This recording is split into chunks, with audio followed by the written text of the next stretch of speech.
हम भी अपने जीवन में पहली बार माँ के मुख से बचपन में सुनी थी, पूज्य बक्सर वाले मामा जी सुनाते थे, और वही चर्चा आज पहली बार श्री दंडी स्वामी महाराज जी को सन्मुख बैठा के सुना रहे हैं। श्री चंद्रहास जी, भक्त चंद्रहास का चरित्र बिल्कुल सावधानी से, बिल्कुल मर्यादित होकर के आप सब लोग विराजिए और एक एक शब्द श्रवण कीजिए। ठाकुर जी को जो चुनता, अच्छा एक बात, दो बातें हैं, एक तो होता है ठाकुर जी को आप चुनो और एक होता है ठाकुर जी आपको चुने। अभी यहां बैठे हुए 99% लोग, 1% की हम जिम्मेवारी नहीं लेते, 99%, और उनमें मैं भी हूं, 99 में, एक में नहीं हूं मैं, 99% लोग जो यहां बैठे हैं मेरे सहित, हमने ठाकुर जी को चुना है। हम में से 1% कोई है जिसको ठाकुर जी ने चुना। भक्ति और ये प्रवचन और ये सत्संग और ये सब करने का अभिप्राय केवल एक ही है कि वो हमें चुने। चंद्रहास ऐसे भक्त हैं जिनको ठाकुर जी ने चुना है, पर ठाकुर जी चुन तो किसी को लेते हैं, पर उस भक्त की एक स्थिति को ठाकुर जी परखते रहते हैं कि मैं चाहे जो कर दूं, इसका विश्वास डगमगाता तो नहीं है। भक्ति के 3 स्तंभ हैं, विश्वास, संबंध और समर्पण।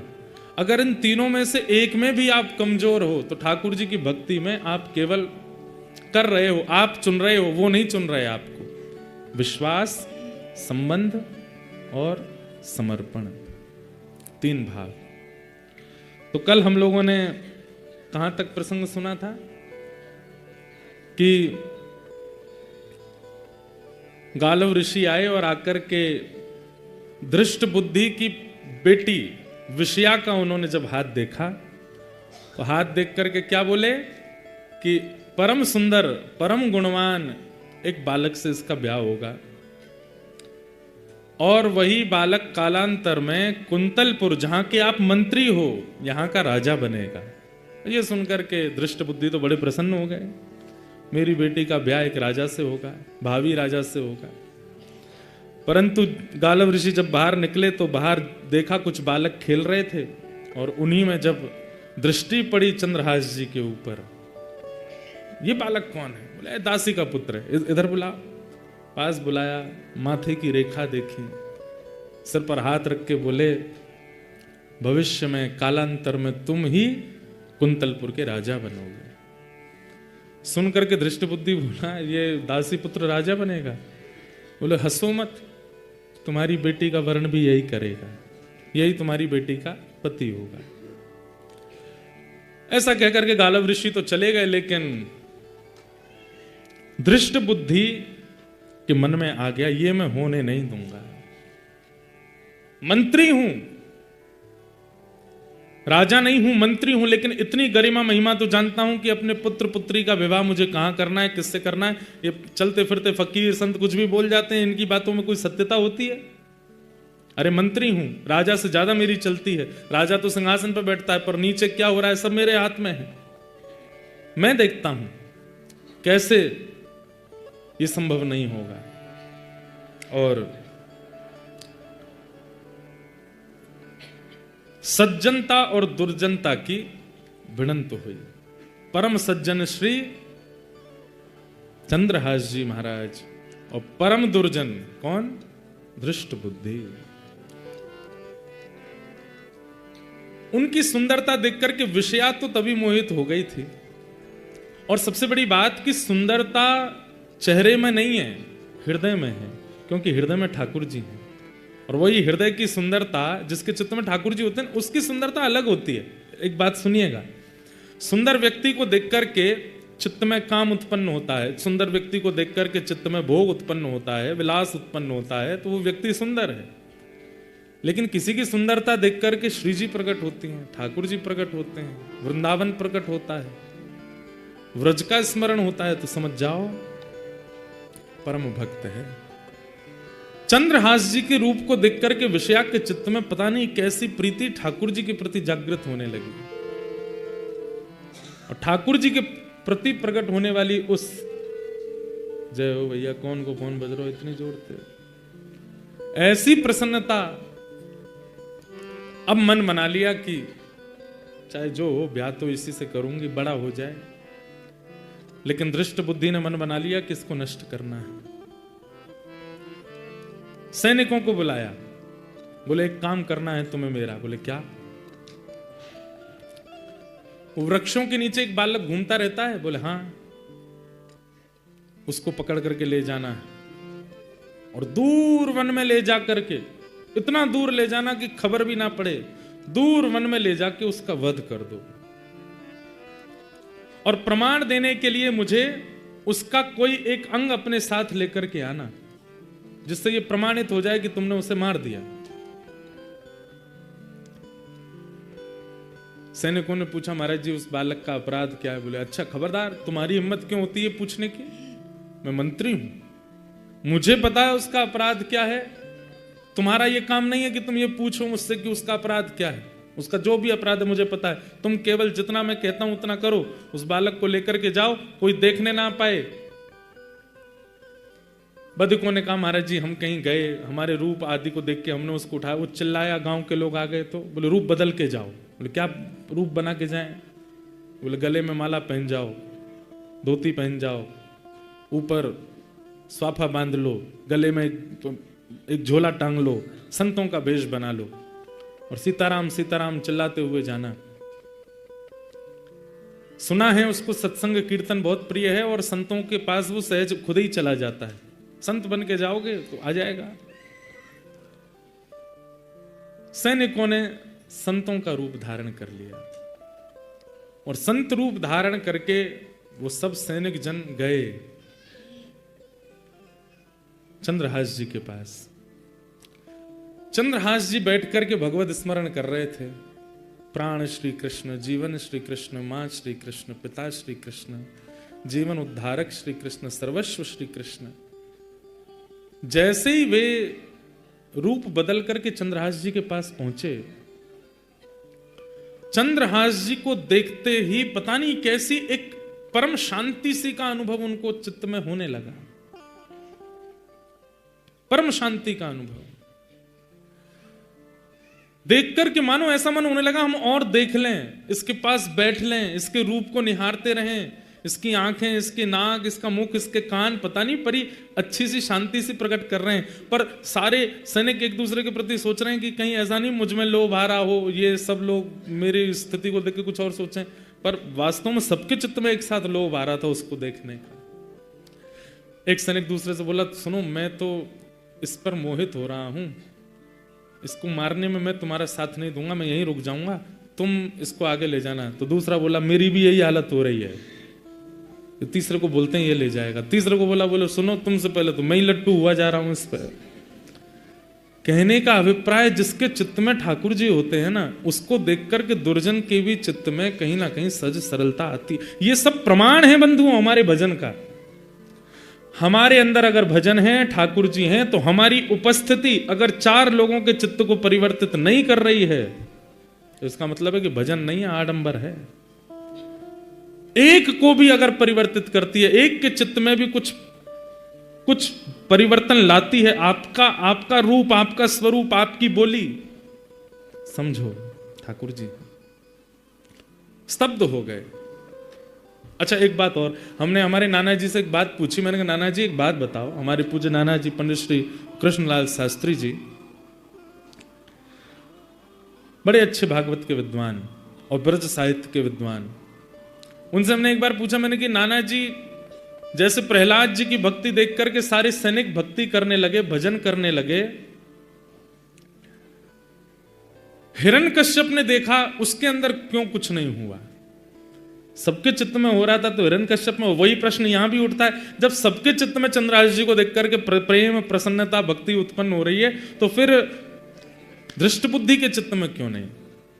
हमारे नाना जी एक सहज सरल सा उत्तर देते थे, लाला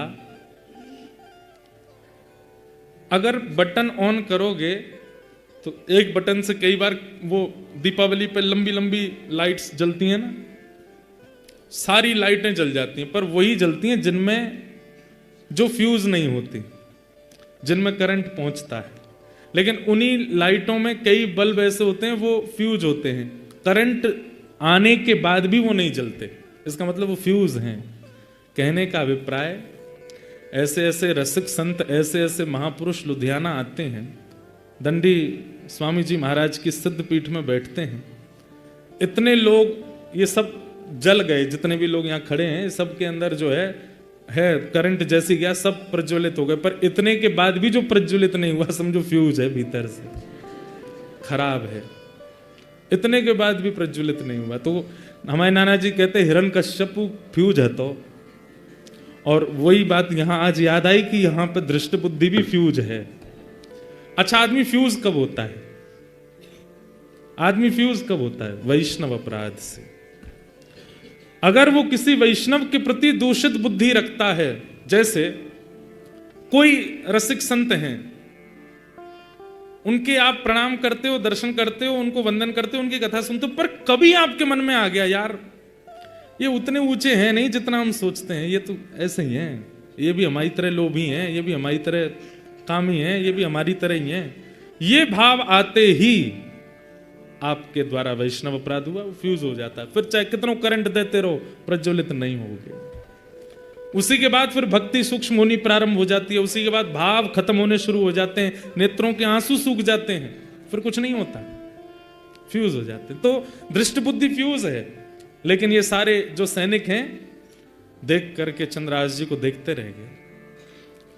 लेकिन थोड़ी देर बाद इन सैनिकों ने बात की, बोले कि अगर हमने इसको मारने का मन नहीं हो रहा, इसका कोई अपराध नहीं है, पर अगर हमने इसको नहीं मारा तो हम मारे जाएंगे, छोटे छोटे बच्चे, हमारे घर परिवार सब, हमारा वो दृष्ट बुद्धि मंत्री बहुत दुष्ट है, सब खत्म कर देगा इसको नहीं मारा तो।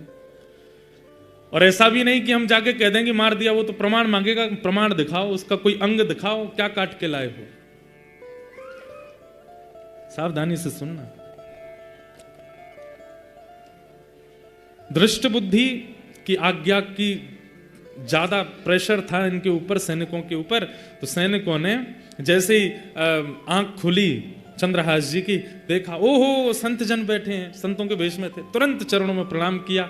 अब तो महाराज वो और बिक गए, बोले कितना प्यारा है, एक तो रूप इतना सुंदर, स्वभाव कितना अच्छा है इसका, चरणों में प्रणाम कर रहा है।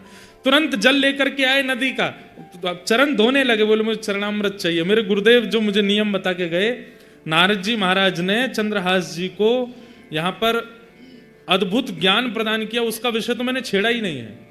उसमें नारद पांचरात्र संपूर्ण सिखा करके गए हैं, जो भगवान ने नारद जी को बताया कि एक वैष्णव का नियम कैसा होना चाहिए, एक वैष्णव की रहनी कैसी होनी चाहिए, एक वैष्णव का स्वभाव कैसा होना चाहिए, वो सब भगवान ने नारद जी को सिखाया। नारद जी ने आज चंद्रहास जी को सिखाया है, और वही नारद जी ने प्रहलाद जी को सिखाया, वो ध्रुव जी को सिखाया।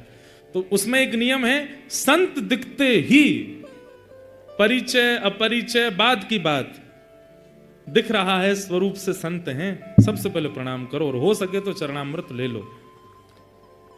चंद्रहास जी दौड़ करके गए, जल लेके आए, चरणामृत लेने लगे। अब वो सब सैनिकों के मन में आवे, कैसे मारेंगे इसको। बोले भैया इसकी ऊपर देखो ही मत, आंखों पे हाथ धर लो, अपने बच्चों का विचार करो, अपनी जान प्यारी है तो इसको मारना पड़ेगा। ए बालक चंद्रहास, तुम बहुत अच्छा कीर्तन करते हो, कृपा है ठाकुर जी, हमारे आश्रम पर करोगे? आपका आश्रम कहाँ है? दूर है, यहां से जंगल पार करके जाना पड़ता है, चलोगे? चल दूंगा नाथ, संतों की आज्ञा तो नकारनी नहीं है, गुरुदेव की ऐसी आज्ञा है, आप कह दे मैं चल दूंगा, चलो। और श्री आगे आगे चारों वो सैनिक चल रहे हैं संत वेश में, और पीछे उनके चरणों को देखते हुए, नियम देखिए, दृष्टि उठा के बात नहीं करनी महापुरुष से, चरण देखते रहिए, केवल उसके चरण देखते हुए उनके चरण चिन्हों को बीच बीच में अपने माथे से लगा लेते हैं। ठाकुर जी रीझते जा रहे हैं चंद्रहास पर। ले गए घनघोर जंगल में, कोसों दूर उस नगर से। अचानक से वे चारों रुके, और जैसे ही पलटे, अपना वेश हटाया, सैनिकों के वेश में आ गए, अपने खड़क तलवार आदि लेकर के हाथ में खड़े हो गए। पर वो सैनिकों जैसे लगे ही नहीं रहे, क्यों? आंखों में दया है, हाथ कांप रहे हैं। चंद्रहास बोले आप सब लोग, ये महात्मा जी आपका रूप कैसे बदल गया? हे संत चरण, आपने अपने कपड़े उतार के क्यों फेंक दिए? माला जी क्यों उतार दी? और ये खड़क आदि क्यों ले लिया? चंद्रहास, हमसे ज्यादा बात मत कर, नहीं तो हम तेरे पे मोहित होते चले जाएंगे। तुझे मारने के लिए आए हैं हम, और तुझे मारेंगे। चंद्रहास बालक बोला, पर क्यों? मेरा अपराध क्या? मैंने क्या गलती की? मैंने राजकोष का कुछ चुरा लिया? मैंने किसी के साथ कुछ अपराध किया? मेरे द्वारा किसी को कुछ बुरा लगा? मैंने क्या गलत किया? आप मुझे क्यों मारना चाहते हैं? और मुझे जीने की कोई बहुत इच्छा नहीं, पर अभी तो मेरा जीवन प्रारंभ हुआ। माता पिता बचपन में चले गए, धाई माँ भी छोड़ के चली गई, नगर बदल गए, सब कुछ मैं आपको कहां तक बताऊं। जैसे तैसे गुरु कृपा से मुझे गुरुदेव मिले, अब उस नियम पथ पे चल रहा हूं, ताकि एक दिन श्याम सुंदर मुझको मिलेंगे, मेरे कृष्ण मुझको मिलेंगे, उनसे पहले आप मेरा वध कर दोगे। कम से कम ये बता दीजिए मेरा अपराध क्या। बताने की अनुमति नहीं है, बस तुमको मारना है। और हमसे ज्यादा बात मत करो, तुम जल्दी आओ, सिर अपना नीचे करो, मुख मत दिखाओ, हमें काटने दो तुम्हारा सर।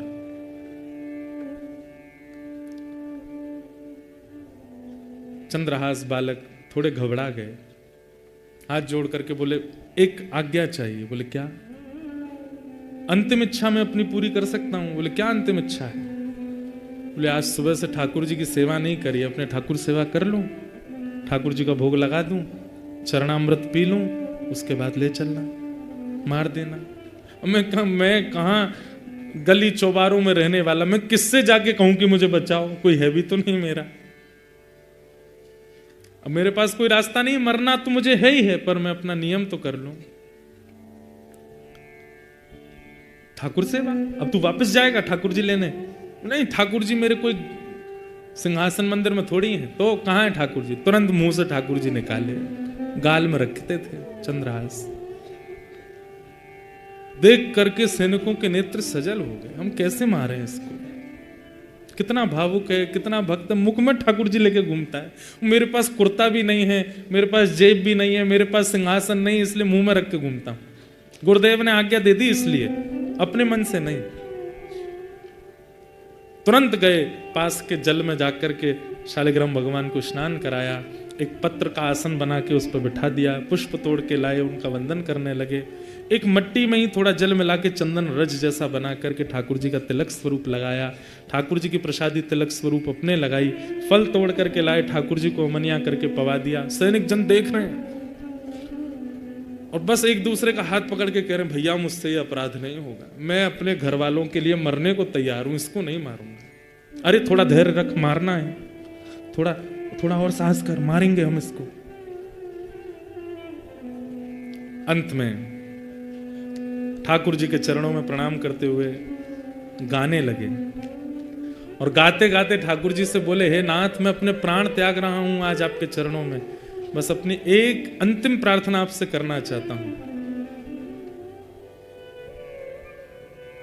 एहो विधि नाथों पे अचरा पसार मांगू, जन्म जन्म दीजो याहि ब्रज बसियो, अहीर की जात समीप नंद घर, एहो विधि नाथों पे अचरा पसार मांगू, जन्म जन्म दीजो याहि ब्रज बसी।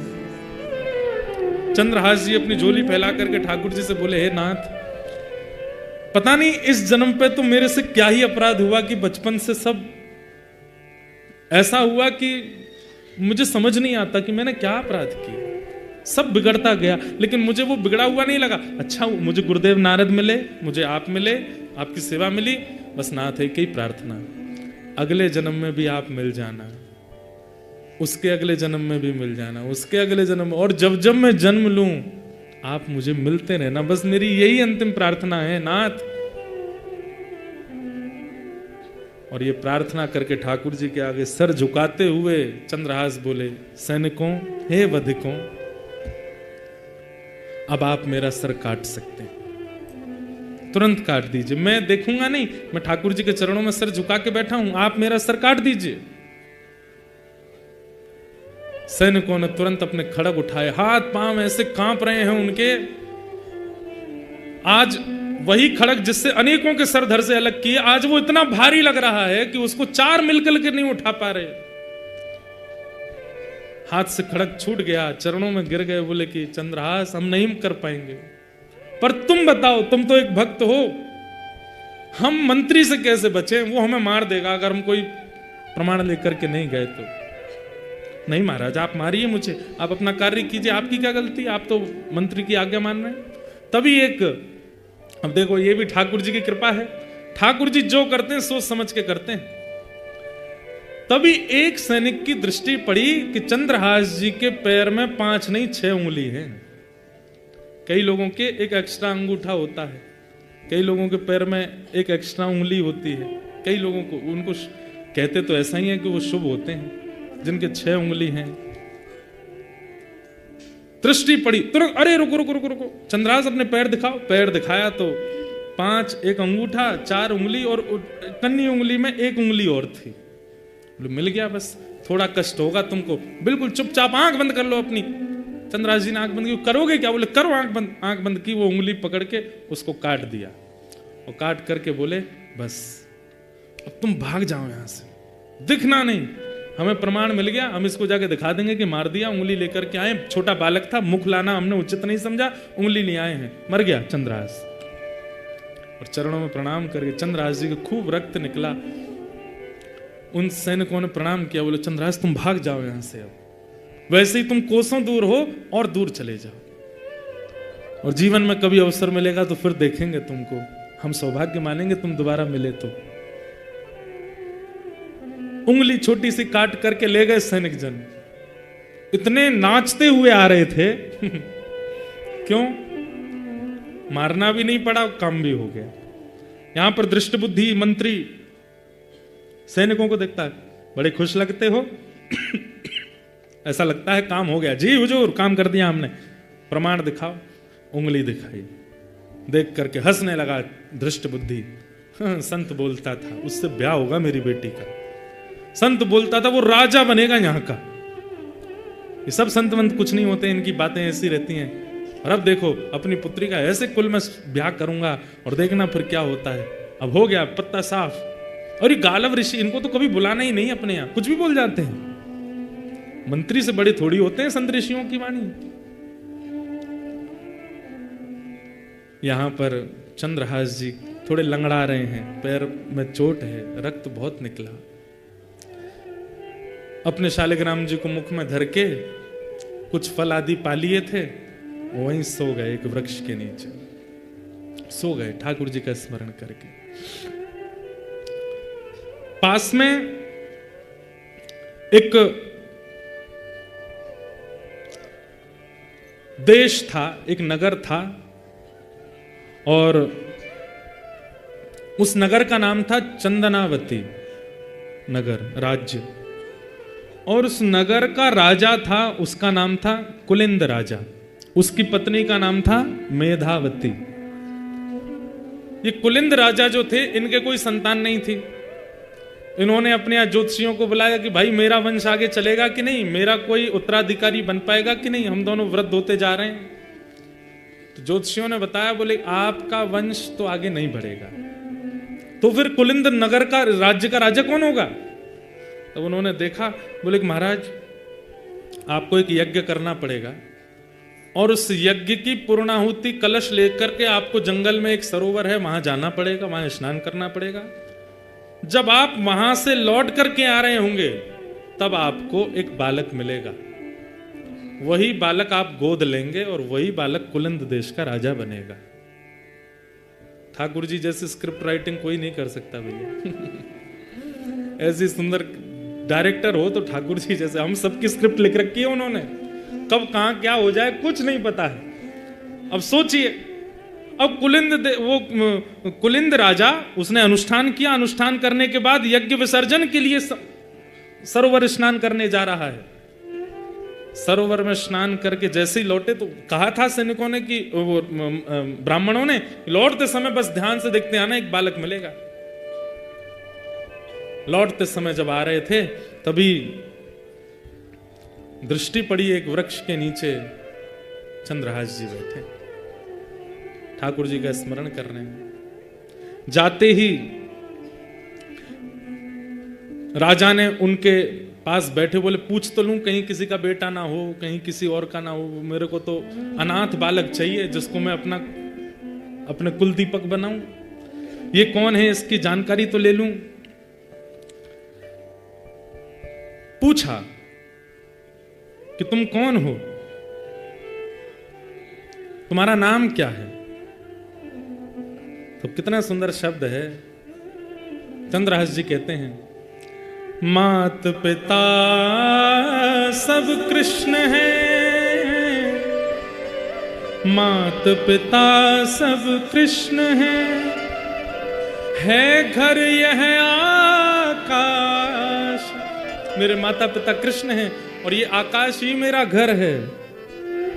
नाम हमारो सब कहें बालक चंद्रहास।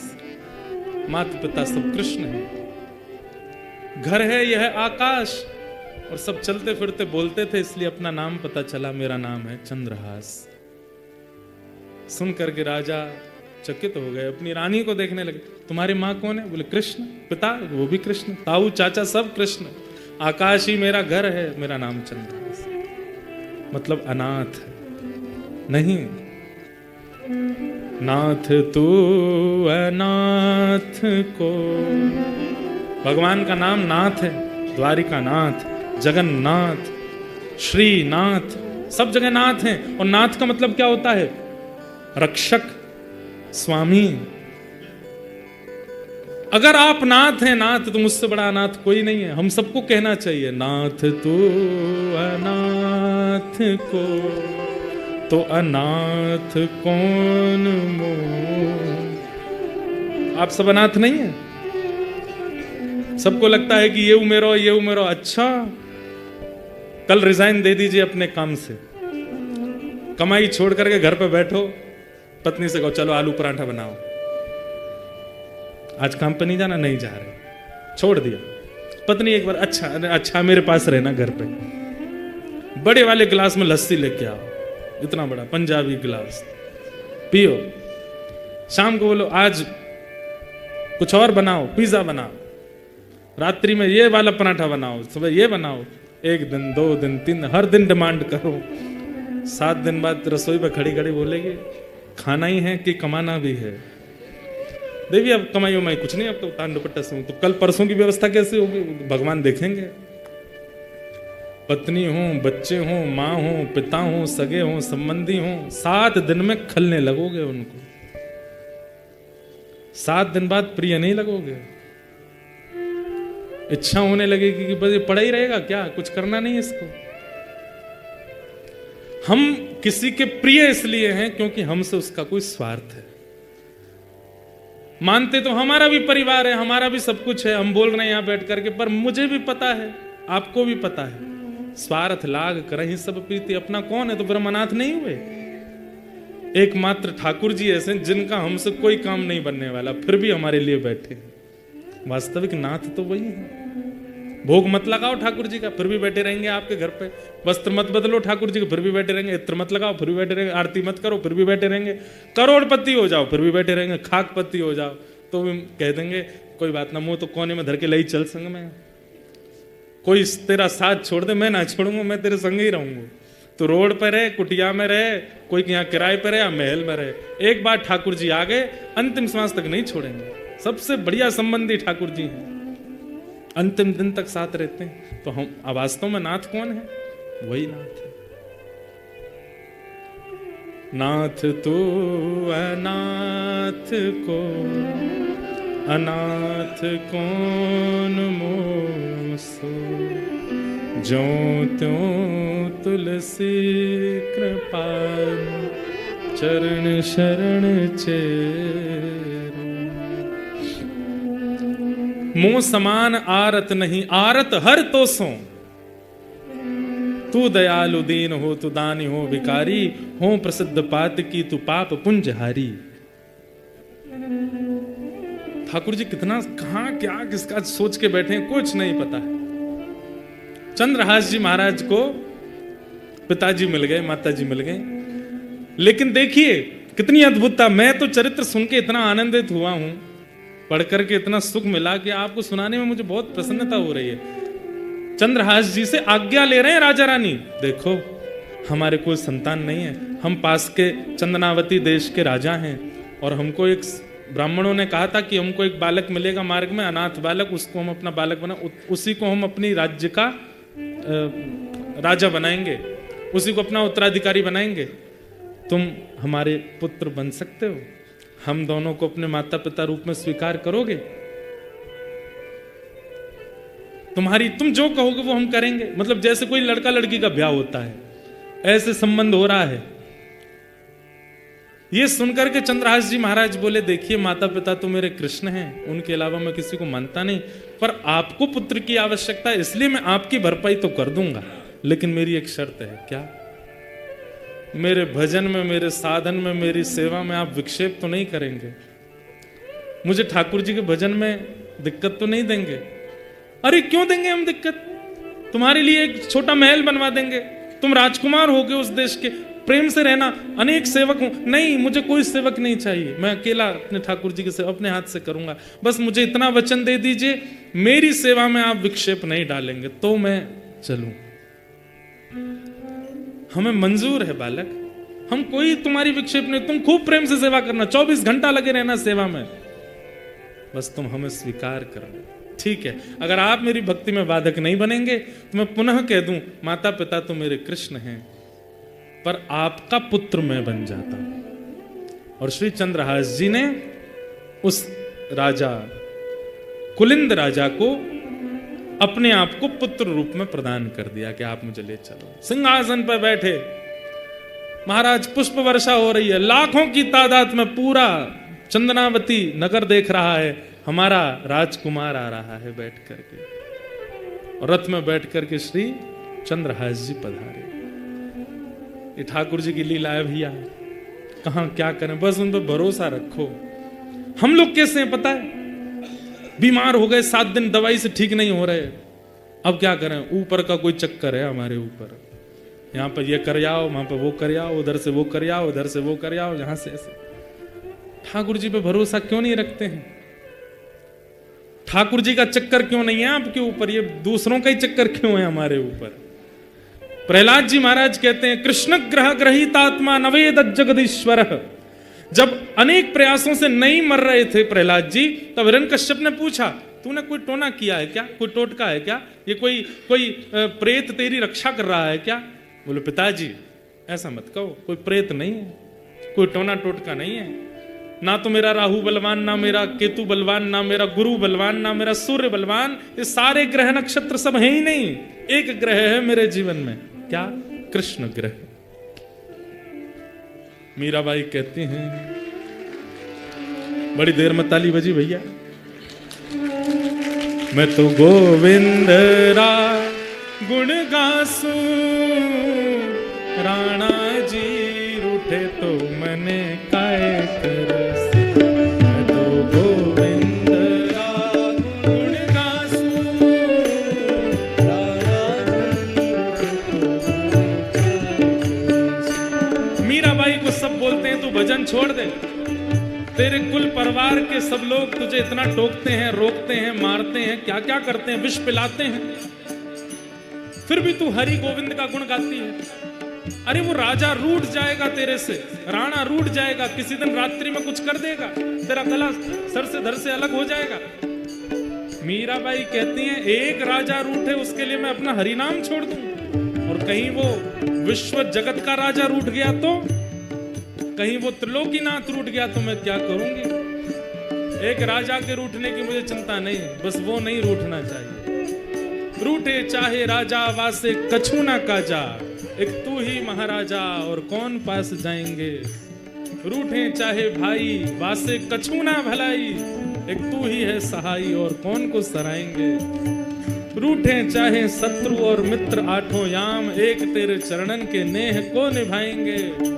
जग सारा झूठा एक तू ही है अनूठा, रूठ जाए चाहे सारा जग पर तू ना रूठा चाहिए। आप मत रूठो नाथ, मीराबाई गा रही है।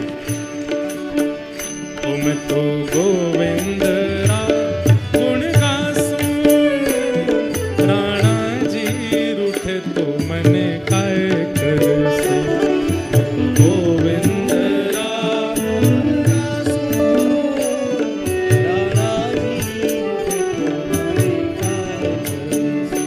हे राम नाम रा जहाज चला,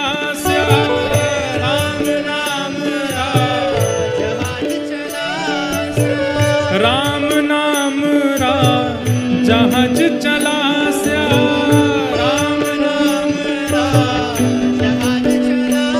मैं तो भव सागर तर जासूं, मैं तो भव सागर तर जासूं, ओ मैं तो भव सागर तर जासूं, मैं तो भव सागर तर जासूं। ओ मैं तो गोविंद रा गुण गासूं, राणा जी रूठे तो मने काय करसे।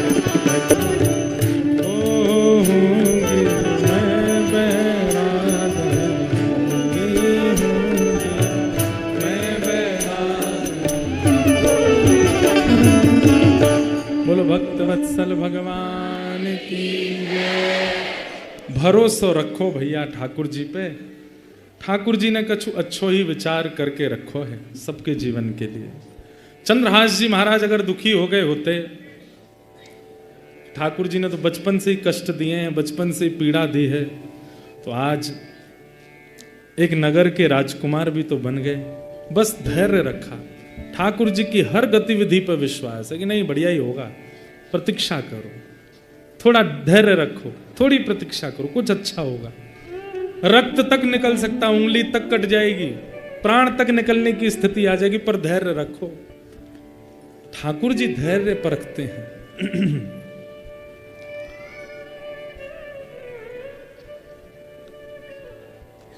चंद्रहास जी अब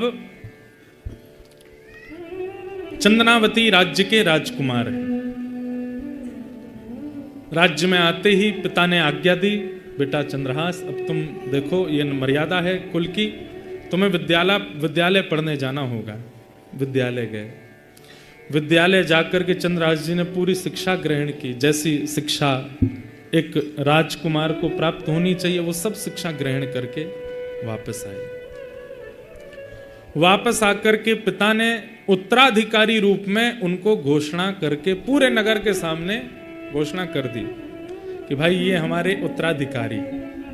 चंद्रहास जी जैसे ही मंच पर आकर के हाथ जोड़े, उनकी रूप को देख करके, मुख का तेज देख करके, नेत्रों की गंभीरता देख करके तो पूरी प्रजा मोहित हो गई। राजा से कह दिया, बोले राजन आपने इतने सुंदर हमारे उत्तराधिकारी चुने हैं, अब तो बस इच्छा हो रही है कि ये राजगद्दी पर कब बैठेंगे, ये राजा कब बनेंगे।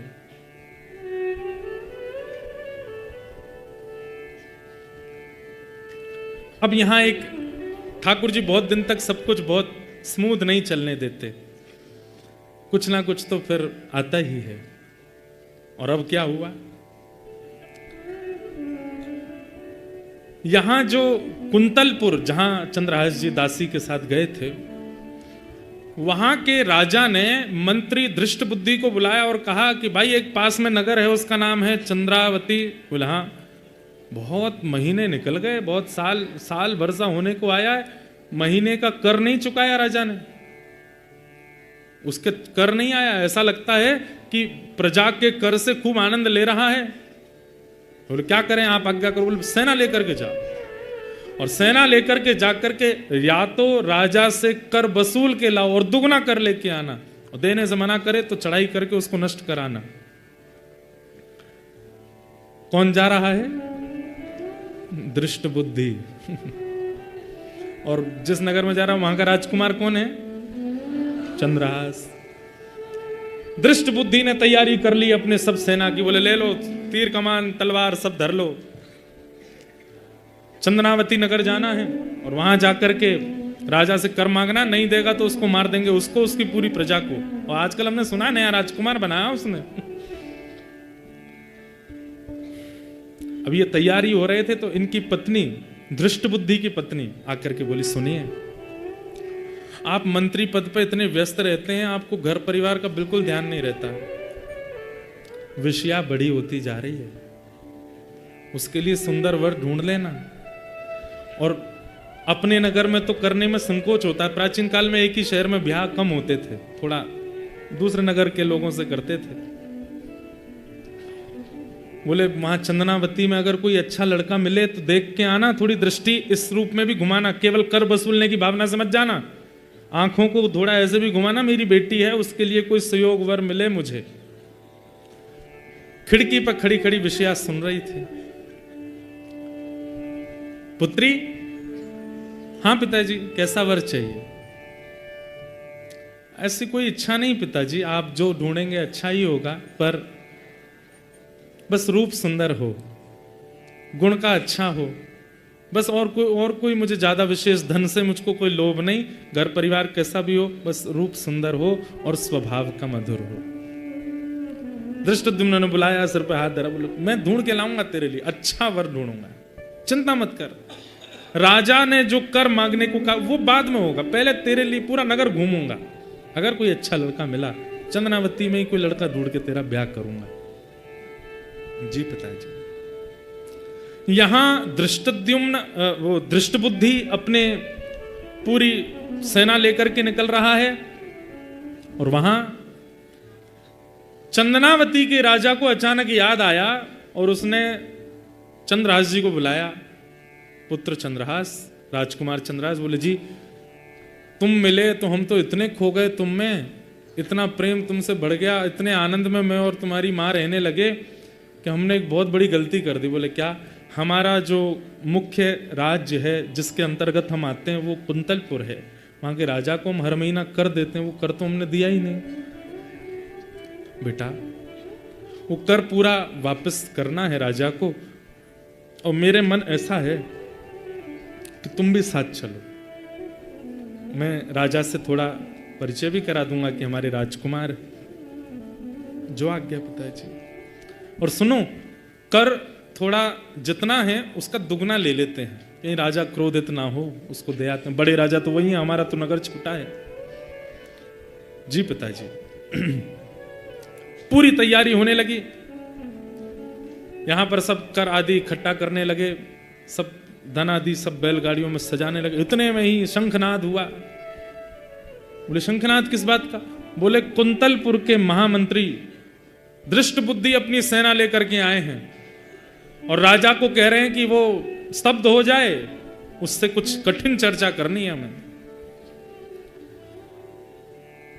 राजा चंदनावती के बोले बेटा चंद्रहास, हम तो करने ही जा रहे थे, पर देखो मंत्री ही आ गया, अब बात तो करनी पड़ेगी।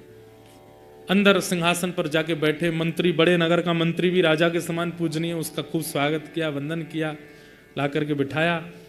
मंत्री जी ने आगे कहा, बोले राजन, हमें ऐसा लगता है कि तुम बहुत ज्यादा जो है धन के मद में भूल गए, कर नहीं दिया तुमने कुंतलपुर का। महाराज देखिए, कर पूरा रखा है, दुगना रखा है, आप पहले तो ये ले लीजिए। मैं वैसे वहीं आ रहा था देने, आपको आने की कोई आवश्यकता नहीं थी, पर मेरी एक बात सुन लीजिए। एक शुभ घड़ी आई थी हमारे नगर में जिसके कारण ये सब विक्षेप हुआ। क्या? कैसी शुभ घड़ी? आप तो जानते हैं कि मैं, हमारे कोई संतान नहीं, संतों ने आज्ञा करके कहा था कि एक यज्ञ के बाद एक लावारिश बालक मिलेगा, वही तुम्हारा पुत्र होगा, उसको तुम राजकुमार बना देना। तो वो बालक मिला, तब से हम इतने प्रसन्न हो गए थे, उसके चक्कर में हम कर देना भूल गए। कहां है बालक? ये खड़ा है। दृष्ट बुद्धि ने जैसी दृष्टि घुमाई, रूप देखा, नेत्र देखे, नासिका देखी, कहीं तो देखा है इसको। तुम देखे देखे क्यों लगते हो? इधर आओ थोड़ा। अब चंद्रहास जी का नियम, वो झूठ बोलते नहीं थे। छोंक लगा बहुत जोर से, कहीं से छोंक लगाए हैं।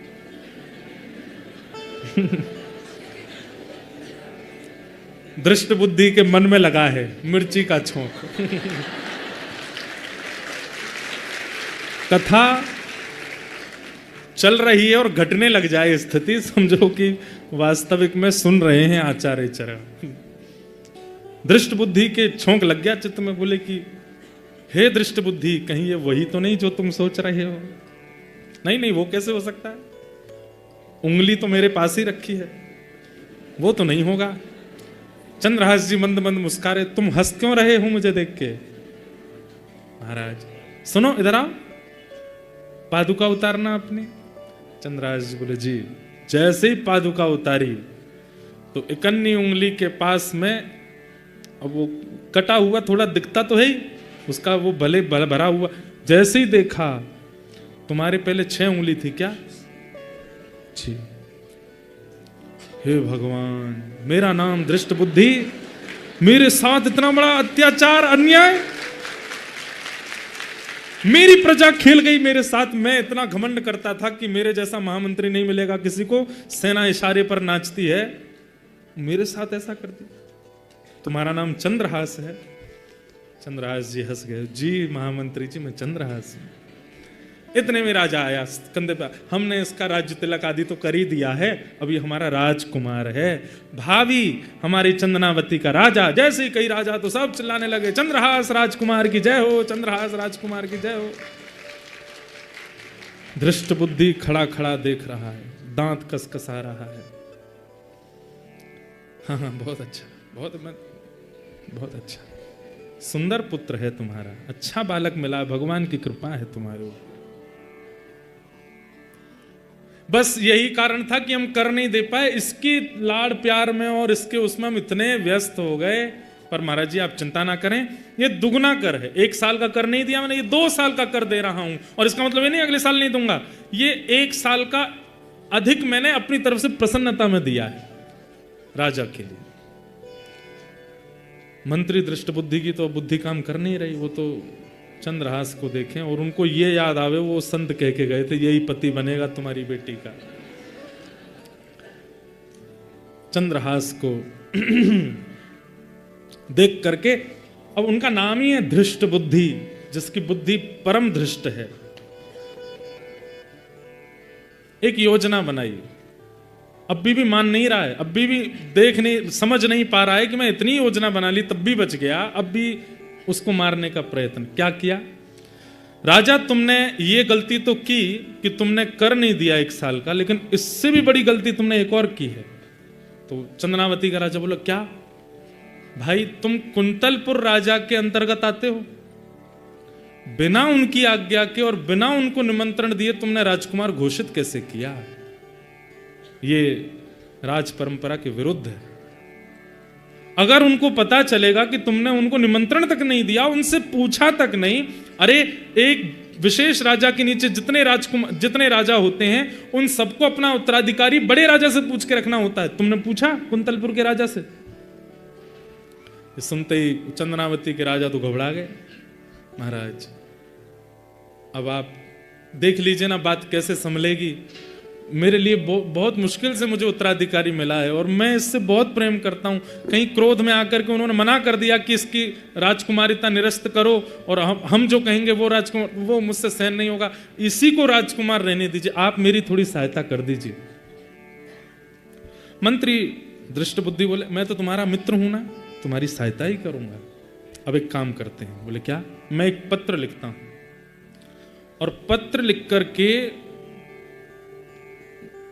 चंद्रहास को दूंगा, तुम मत जाना, तुम जाओगे तो राजा को क्रोध ज्यादा आएगा। और वो पत्र लेकर के चंद्रहास जाएगा कुंतलपुर और वहां राजा के पास नहीं जाना, सीधे मेरे पुत्र माधव के पास जाना। माधव को मैं पत्र में लिख दूंगा कि वो बात पूरी संभाल लेगा और ये जो तुमसे थोड़ा सा अपराध हुआ है इसके लिए राजा तुमको क्षमा कर। माधव से बहुत प्रेम करते हैं राजा हमारे। अब मैं तो यहां हूं, मुझे तो कर पूरा गिनती करवानी है, उसके बाद ही जा सकता हूं, तब तक मैं जा नहीं सकता कुंतलपुर, तो मुझे तो यहीं रहना पड़ेगा। तुम चंद्रहास को भेजो और मैं पत्र लिख देता हूं। पत्र लिखा और चंद्रहास से कहा पत्र में लिख देता हूं, इस पे ऊपर मोहर लगाऊंगा, खुलना नहीं रास्ते में, सीधे जाके मेरे पुत्र माधव को देना। मैं क्यों पढ़ूंगा आपका पत्र, आप लिख दीजिए। पत्र में लिखा, माधव मैं तुम्हारा पिता धृष्ट बुद्धि बड़े होश और हवास में लिख रहा हूं कि जो पत्रवाहक तुम्हारे सामने पत्र लेकर के आया है ये तुम्हारा विशेष शत्रु है। इसके रूप पर आकृष्ट मत हो जाना, इसके गुण पर आकर्षित मत हो जाना, इसकी बोली चाली तुमको बहुत लुभाएगी, इसकी बातों में तुम बिल्कुल इसके चक्रव्यूह में फंस जाओगे, लेकिन पुत्र ये तुम्हारा और तुम्हारे पिता का महान द्रोही है। बिना कोई संकोच करे और बिना मेरी प्रतीक्षा करे, बिना किसी से पूछे योजना बना करके इसको विष दे देना।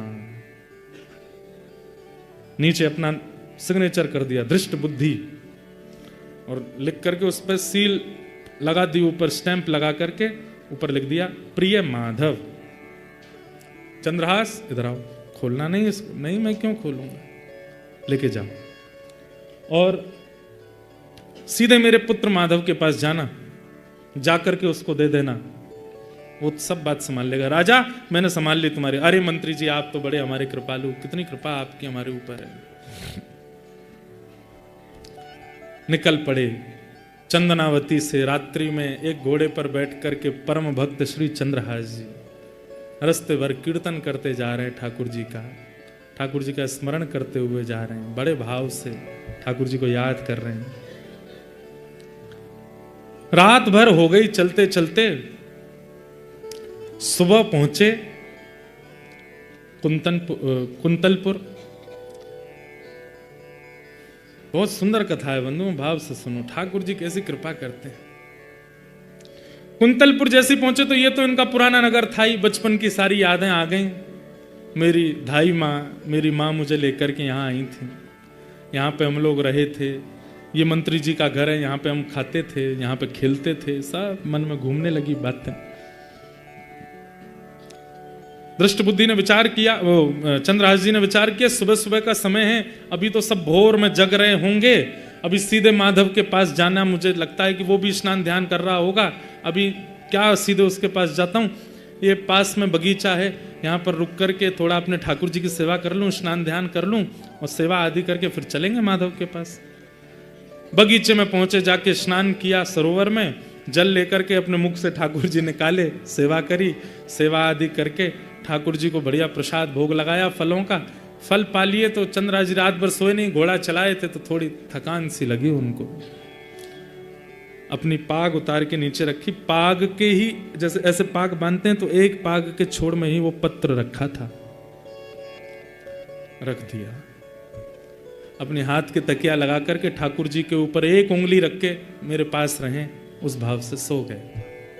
गहरी नींद आ गई चंद्रहास जी को। चंद्रहास जी यहां गहरी नींद में सोए और आज परम पावन कोई देवी का दिवस था, उस बगीचे में देवी का मंदिर था। देवी पूजन करने के लिए विषया वहां पर आई, दृष्ट बुद्धि की बेटी। आपको याद तो हो रही है ना, कथा कहीं भूलते तो नहीं जा रहे पिछली। तो दृष्ट बुद्धि की बेटी विषया वो उस बगीचे में देवी पूजन करने के लिए आई। देवी पूजन करने के लिए सब सखियों के साथ में आई थी। ये देवी मंदिर में ही मिलते हैं सबको। रुक्मणी जी को कृष्ण मिल गए देवी मंदिर में, सीता जी को राम जी मिल गए देवी अर्चना में, आज कात्यायनी महामाई, हमारे यहां तो कहते गोपियां भी तो देवी आराधना करती, तभी तो रास बिहार हुआ। योग मायाम उपाश्रते, कोई देवी की आराधना किस भाव से करता है, कोई शक्तियों के भाव से करता है, कोई उनकी सिद्धियों की भावना से करता है, पर भैया व्रजवासी तो कृष्ण प्राप्ति के लिए देवी आराधना करते हैं। और ये बात बिल्कुल सत्य है। वो बहन है ठाकुर जी की, वही तो मिलाती है ठाकुर जी से। देवी आराधन करने के लिए पुष्प चयन कर रही थी विषया अपने सखियों के साथ। पुष्प चयन करते करते एक डाल हटाई तो दृष्टि पड़ी, अपने हाथ की तकिया लगाए सोए हैं चंद्रहास। परम सुंदर रूप का तो कहना ही क्या, घुंघराले केश हैं, आहा ऐसी ऐसी मुख कांति। मैंने कहा ना ये भक्त चरित्र भी है और एक बड़ी विशुद्ध प्रेम कथा भी है चंद्रहास की। श्री राधा रमणीय हमारे श्री प्रियादास जी महाराज जिन्होंने भक्तमाल का विस्तार किया, उन्होंने चंद्रहास जी का चरित्र कहा भी है। जैसे ही देखा चंद्रहास की ओर, प्रेम के लक्षण प्रकट होने लगे चित्त में, नेत्रों में अश्रुपात होने लगा, हाथ पांव कांपने लगे और चित्त में ठाकुर जी का परम प्रेम प्रगाढ़ होने लगा। स्मृति आई विषया को, शायद कहीं तो देखा है, ये रूप पहले भी देखा है। सखियां सब पुष्प चयन कर रही थीं, चयन करके तुरंत विषया गई देवी मंदिर में जाकर के अर्पण कराई। बोले कि जो बाहर लेटे हैं या तो यही मेरे पति बन जाएं या ऐसा कोई पति मुझे प्राप्त हो जाए। रूप का सुंदर, उसको रूप ही चाहिए था, गुण ही चाहिए था। प्रणाम करके वापस लौट करके आई। अब तो एक झरोके में बैठ करके बस देखते रह जा रही है। वो सो रहे हैं चंद्रहास जी, देखते देखते बोले कहीं तो देखा है। थोड़ा और पास गई, कहीं से तो देखा है, और पास गई, कहीं तो देखा था। पास जाकर के देखा, लेकिन अब बड़े हो गए चंद्रहास जी तो इतने समझ में नहीं आए कौन है, कहां से, कैसे। तभी आसपास देखा क्या है, तो शालिग्राम भगवान थे, उन पर एक उंगली रख करके सो रहे थे और पास में एक पगड़ी रखी है, उस पगड़ी में से वो जो पत्र था वो थोड़ा सा दृष्टिगोचर हो रहा था और उस पत्र में भी वही भाग थोड़ा सा बाहर निकला है जिस पे लिखा है प्रिय पुत्र माधव। और माधव कौन है इनका भाई? माधव, माधव के लिए पत्र, ये तो मेरा भाई है माधव। धीमे से पत्र निकाला, पत्र निकाल करके जैसे ही वो धीमे धीमे हटाई, जो मोहर लगी थी, मोहर देख के पहचान गई तो हमारे राजवंश की मोहर है। और प्रिय माधव, कहीं भाई का पत्र तो नहीं, देख तो लूं क्या है इस पत्र में। तुरंत खोल करके जैसे ही देखा, ऊपर ही लिखा था प्रिय पुत्र माधव, मैं तुम्हारा पिता धृष्ट बुद्धि अपने पूरे होश आवाश में तुमसे कह रहा हूं कि पत्रवाहक जो तुम्हारे पास आ रहा है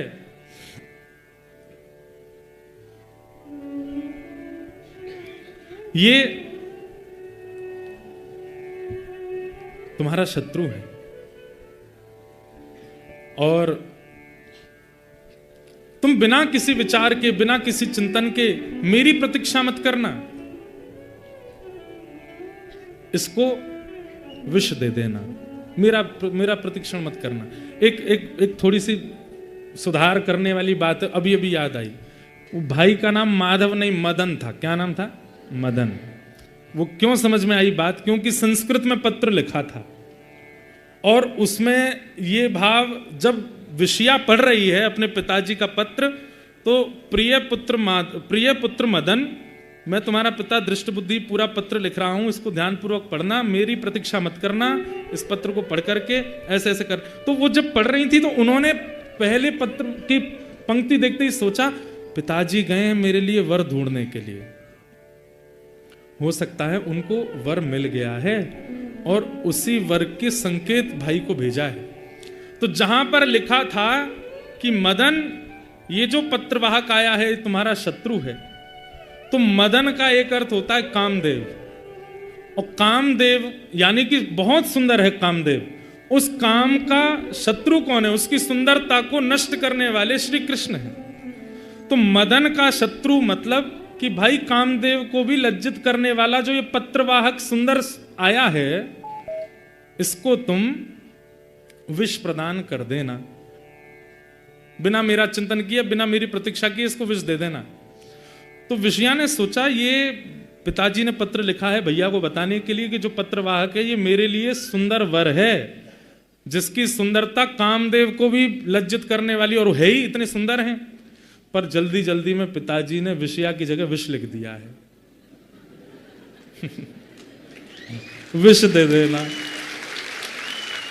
पिताजी ने जल्दी जल्दी में विषया की जगह विष लिख दिया है। पर भैया के पास ये पत्र मैं लेके जाऊंगी तो बात अलग जाएगी, इनको ही जाना चाहिए, पर मैं इसको कैसे ठीक करूं? काली स्याही से लिखा है। तुरंत विषया ने एक नुकीली कुछ सीख निकाली और अपने आंखों का काजल लेकर के उस पर लगाया, सीख पर। वो संस्कृत में पूरा लिखा था, विषयस्मयी प्रदायतम। अगर प्रदायतम करें तो इसका अर्थ होगा इसको विष दे दो। अब उन्होंने सोचा कि विशेषमयी को विषयामयी कर दूं तो मतलब मैं हो जाऊंगी। तो उन्होंने क्या किया, विषयास्मयी प्रदातव्या, एक आ की मात्रा पीछे लगाई, एक आ की मात्रा आगे लगाई अपने आगल के आंख के अंजन से, और पत्र का पूरा अर्थ बदल गया। पत्र का अर्थ क्या हो गया कि हे प्रिय पुत्र मदन, ये जो पत्रवाहक तुम्हारे सामने आए हैं ये मदन का शत्रु है, यानी कि मदन मतलब कामदेव को भी लज्जित करने वाली इसके रूप है। तुम मेरी प्रतीक्षा मत करना, मेरे आने का चिंतन मत करना, मेरे आने की खबर मत देखना। जितना जल्दी हो सके बिना किसी से पूछे विचारे, किसी को बिना बताए तुरंत इसको विषया प्रदान कर देना, इससे विषया का ब्याह कर देना। विषया कर दिया, विषया करके तुरंत वो लेके और कहीं से कुछ गर्म सा कुछ लाई, उससे वो जो मोहर थी उसको थोड़ा पिघला करके और उसको पुनः लगा करके मोड़ मरोड़ करके फिर से पाग में धर के और विषया बलैया लेकर के भाग गई वहां से। बढ़िया होगा। जाके भैया से बोले, भैया जल्दी तैयार हो जाओ। क्यों, कोई आ गया तो मेहमान, तैयार रहो। ठाकुर जी की लीला अद्भुत है। यहां थोड़ी देर बाद चंद्रहास जी की नींद खुली। नींद खुलने के बाद देखा सूर्य खूब ऊपर आ गए। बोले, अरे बहुत लंबा सोया मैं तो। पाग देखी, अपने पाग में पत्र आदि सब रखा था, उसको और संभाल के पाग वाग पहनी। ठाकुर जी मुंह में धरे गाल में और अपना सब व्यवस्थित करके तुरंत घोड़े पर बैठे और टप टप करते पहुंच गए महाराज मंत्री दृष्ट बुद्धि के घर पर। मदन ने देखा घोड़े पर बैठ करके परम सुंदर परम प्रवीण कोई आया है। आते ही उसको देखा, बोले कहीं तो देखा है, कहीं तो देखे हो तुम। कौन हो भैया? अरे मदन भैया मुझे भूल गए, आपको पूरी नगरी मंत्री पुत्र कहती है। बचपन में एक आपका सखा था, दासी पुत्र उसको सब कहते थे। अच्छा चंद्रहास? बोले हाँ भैया चंद्रहास। अरे भैया तुम्हारे संग तो बहुत खेले हम, इधर आओ, हृदय से लगा लिया। बोले तुम तो पहचान में ही नहीं आए। बोले भैया बस सब आयु बढ़ गई, लेकिन बहुत अच्छा लगा कि आप मुझे मिल गए। अरे तुम तो बचपन में ऐसे ही रहते थे, आज बड़े सुंदर लग रहे हो, बड़े मधुर लग रहे हो, तुम्हारा रूप कांति सब बिल्कुल बढ़िया, और ये राजकीय वस्त्र पहन के कैसे, क्या खबर? चंद्रहास जी ने सब बताया। बोले ऐसे ऐसे मैं तो वहां चला गया था, वहां पर एक राजा ने मुझको गोद ले लिया और अपना राजकुमार। अरे तुम राजकुमार बन गए? बोले जी। बड़े बड़े पधारे भैया, बताओ कैसे आगमन हुआ? बोले हमारे नगर चंद्रावती में पूज्य पिताजी पधारे हैं दृष्ट। हाँ हाँ पिताजी चंद्रावती तो गए? बोले हाँ, तो उन्होंने पत्र भेजा है आपके लिए, ये पत्र है। पत्र खोल करके तुरंत वो हटा करके पत्र खोल करके, प्रिय पुत्र मदन, तुम्हारे सामने जो खड़ा है पत्रवाहक, ये मदन का शत्रु है, काम को लज्जित करने वाला है। इसकी सुंदरता पर, इसकी भाव पर, इसके सब पर मदन मोहित होता है। इसलिए ठाकुर जी को मदन मोहन कहा जाता है, क्योंकि काम भी मोहित होता है उनके रूप पर। तुम इसके रूप को देख करके मेरी प्रतीक्षा मत करना, मेरे आने का विचार मत करना, मैं आऊं तभी सब काम हो, ऐसा कोई भाव मन में मत रखना। मेरे आने से पहले ही बिना किसी को बताए, बिना खबर दिए, बिना निमंत्रण दिए विषया को इसको प्रदान कर देना। अब पत्र देखते जा रहे हैं, सामने देखें मदन के नेत्र सजल हो गए। बोले मेरे जीजाजी खड़े सामने। दौड़ करके गए, तो सबको तो नहीं बताना, माँ को तो बताना। माँ माँ माँ सुनो। बोले हाँ क्या हुआ? हमारी बहन के लिए सुंदर वर मिला है माँ। कहाँ है? पिताजी ने लिख करके भेजा है, विषया को दे दो, और कह रहे हैं मेरी प्रतीक्षा मत करना, तुम विवाह कर दो विषया का। कहाँ है? जमाई राजा का। बोले द्वार पर खड़े। बाहर आकर के देखा तो बाहर चंद्रहास जी खड़े थे हाथ जोड़े। आहा बारी जाऊं, कितने सुंदर हमारे जमाई राजा, लाला जल्दी कर। विषया को बोला, विषया जल्दी आओ। बिटिया तुम्हारी शुभ घड़ी आ गई, देखो सुंदर पति आए हैं। देखा भी नहीं विषया, मुझे मंजूर है माँ, करा दो करा दो, अब देरी मत करो। पिता बेटी एक बात लेकिन कष्ट की है। बोले क्या? पिता ने कहा है कि वो नहीं आ पाएंगे। कोई बात नहीं माँ, आते रहेंगे पिताजी, आप तो मेरा ब्याह कराओ जल्दी। ये कथा नारद जी सुना रहे हैं और अर्जुन और कृष्ण बैठ करके सुन रहे हैं, ठाकुर जी सुन रहे हैं बैठ करके चंद्रहास का चरित्र।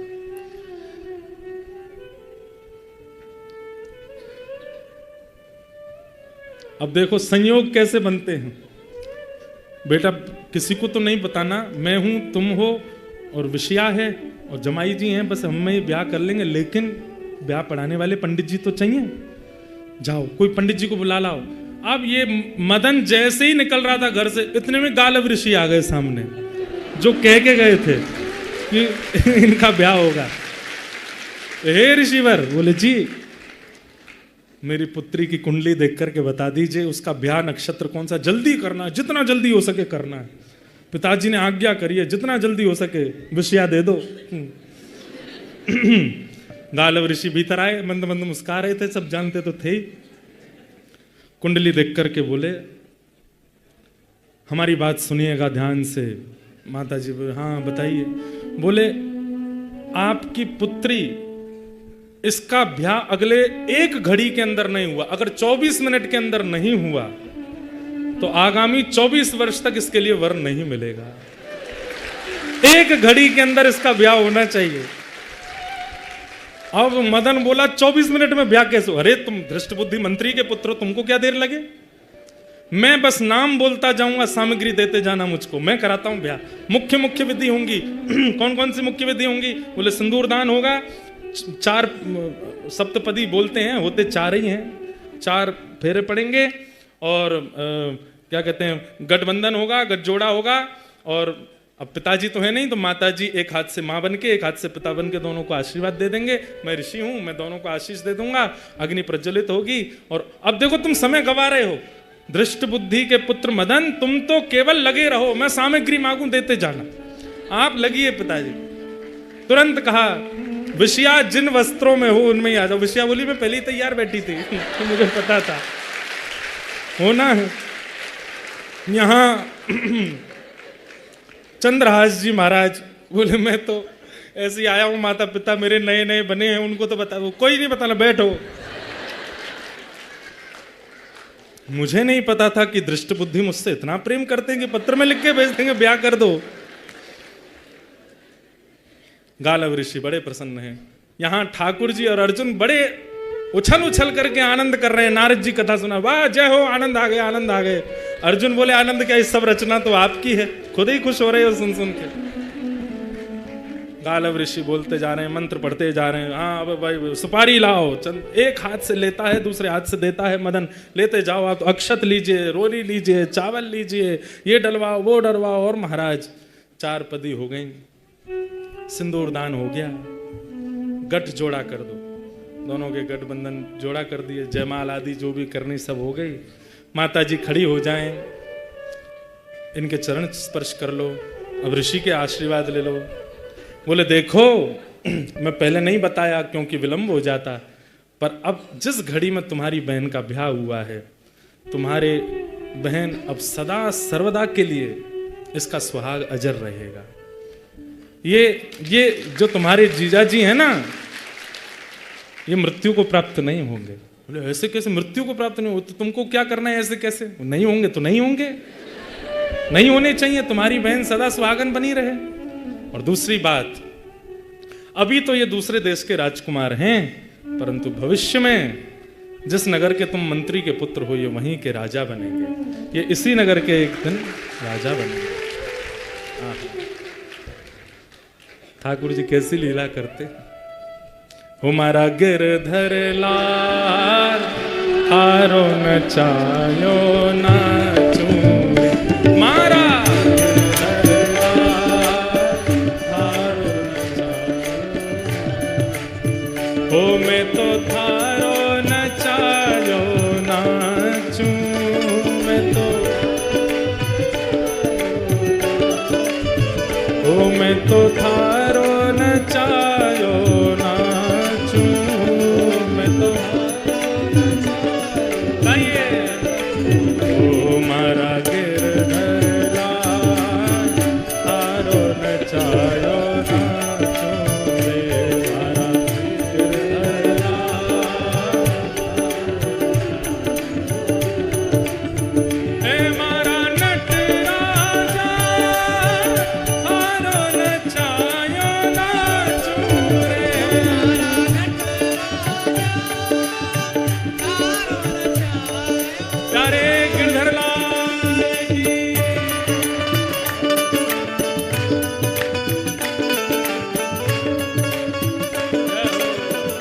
भुजा उठा के करताल बजाओ भाव से, भक्त वत्सल भगवान की।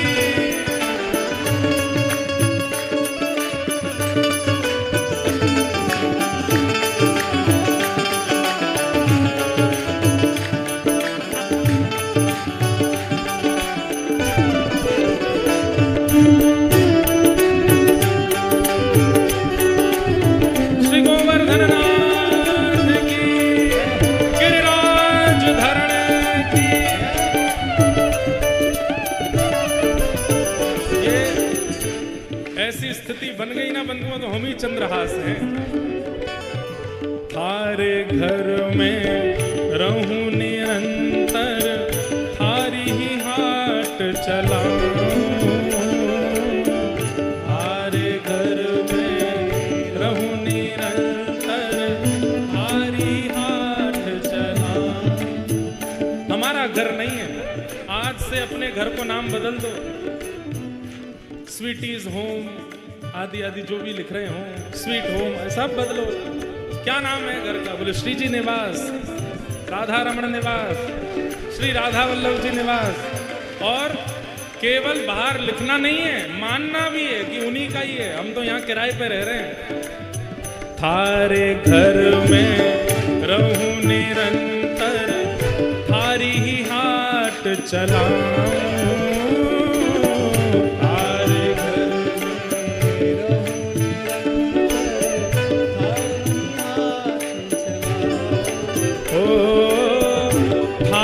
धन से थारे जन की, थारे धन से थारे जन की, थारे धन से थारे जन की, थारे धन से थारे।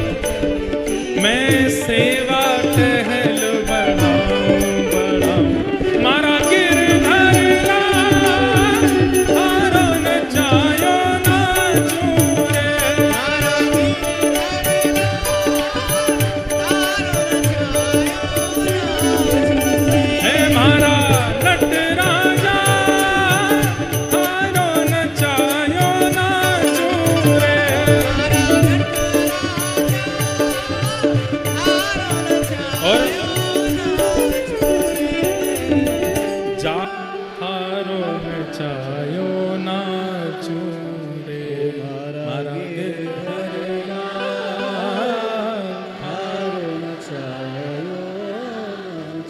श्रीमद् भागवत जी में ठाकुर जी कहते भी हैं कि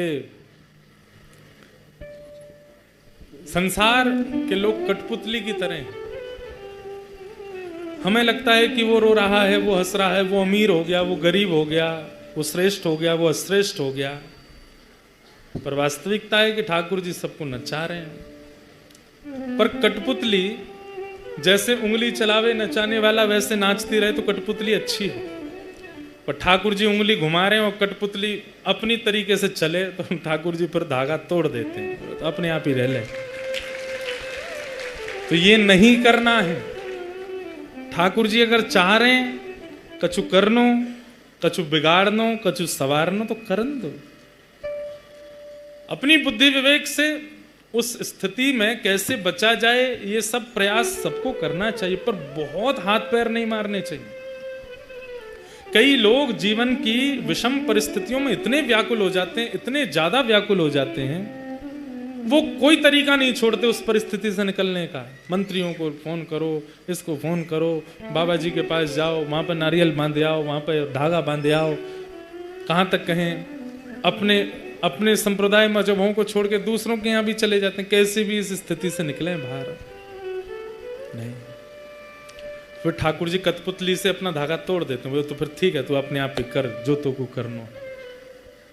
माधवदास भक्त की चरित्र की कथा आती है ना, जगन्नाथ भगवान के परम भक्त श्री माधवदास जी, अतिसार का रोग हो गया।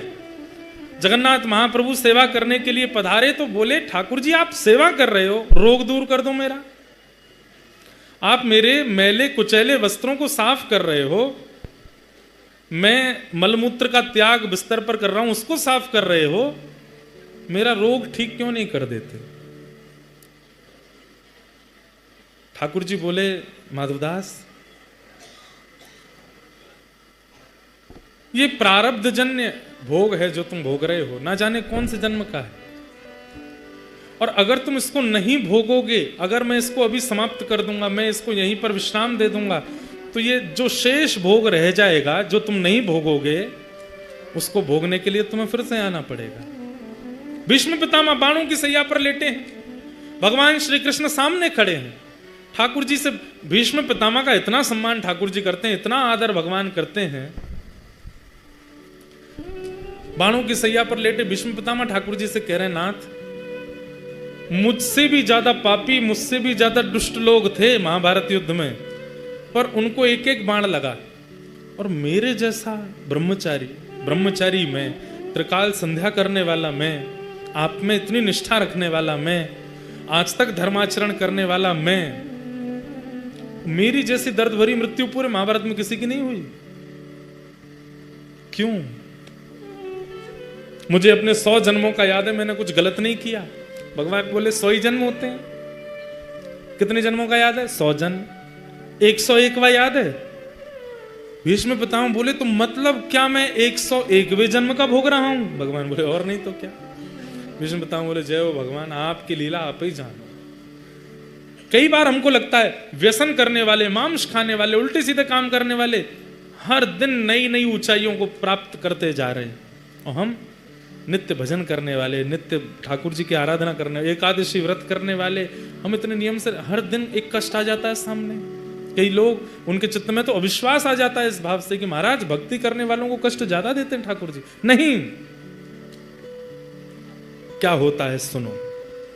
सबके जीवन में सबको भोगना है, पर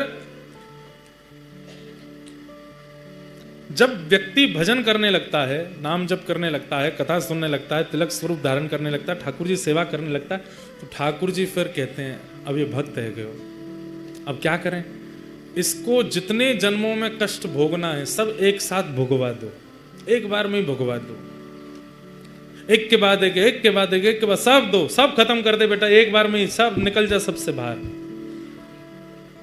लेकिन उस बीच यदि वो व्यक्ति घबरा जाता है, ये मैंने क्या कर दिया, ठाकुर जी ने मेरे साथ ऐसा कर दिया, और वो फिर अविश्वास करके, तो ठाकुर जी फिर उसको रोक देते हैं, बोले नहीं बेटा अब तो तू 10 जन्मों में ही भोग। मैं तो सोच रहा था 1 में ही निकल ले तू, लेकिन नहीं निकल रहा। भगवान के द्वारा प्रदत्त की गई हर स्थिति को स्वीकार करना, यह भक्ति का स्वरूप है। ठाकुर जी कौन से जन्म का हमारा हिसाब बराबर करवा रहे हैं, कर लीजिए, नहीं तो दोबारा आना पड़ेगा। इस जन्म में इतना भजन कर रहे हैं, इतना नाम कर रहे हैं, इतनी कथा सुन रहे हैं, और इसके बाद भी हमें पुनर्जन्म लेना पड़ा, तो इसका मतलब क्या है? ये हमारे भजन का फल नहीं मिला हमको। ठाकुर जी बोले कि तुम्हारी भोग श्रेष्ठ रह गए, उसको भोगने जाओ। चंद्रहास जी का विवाह विषया के साथ हो गया, दोनों का पानी ग्रहण हो गया। गालव ऋषि बड़े खुश, बेटा पिताजी कहाँ हैं तुम्हारे? बोले पिताजी ने तो आज्ञा करी थी, पिताजी तो वहां हैं, चंदनावती नगर गए हैं कर लेने के लिए, उन्हीं का पत्र आया था कि विवाह कर दो, विषया दे दो। पत्र दिखाओगे मुझे? पत्र देखा तो विषया शब्द जैसी देखा, समझ गए, बोले विष की आज्ञा है, पर नाथ की कृपा विषया हो गया। बहुत अच्छा। गालव ऋषि वहां से चले गए। पूरे नगर में हवा की तरह बात फैल गई कि विषया कन्या, वो सबसे सुंदर थी नगर में, उसका ब्याह हो गया, गुपचुप ब्याह हो गया। लोग बाग पूछने के लिए आए, तो अब मैया बैठी द्वार पे सबको बता रही है, अरे मैं क्या बताऊं, हमारे पतिदेव गए वहां, वहीं से लड़का देख लिया, लड़के के हाथ ही पत्र भेज दिया, बोले तुरंत ब्याह कर दो, वो तो आने में उनको दिन लगेंगे थोड़े, और सब ब्याह हो गया। सब लोग बोले बहुत बढ़िया। 2, 4, 5 दिन हो गए, यहाँ पर घर जमाई बन के बैठे हैं चंद्रहास जी, घर में खूब सेवा चल रही है, वो प्रसन्ना प्रेम से रह रहे हैं। 5-6 दिन बाद वहां जब कर की गिनती पूरी हो गई, तो पिता दृष्ट बुद्धि निकले और रस्ते में सोचते जा रहे हैं अब आएगा आनंद। वहां पे नीला शव पड़ा होगा उस चंद्रहास का, पिछली बार तो बच के भाग गया था, अब की बार बच के नहीं भाग पाया होगा। मदन ने उसको बढ़िया वाला कालकूट विष पिलाया होगा। उसका शव देख करके फिर मैं आनंद करूंगा। ऋषियों की वाणी है, सत्य करनी है मुझको। एक दासी पुत्र, मेरी बेटी ब्याह करेगी उससे। जैसे ही पहुंचा कुंतलपुर, अब भीतर प्रवेश किए तो लोग बाग जो घूम रहे थे, बधाई हो बधाई हो बधाई हो, आपको बहुत बहुत बधाई हो महाराज।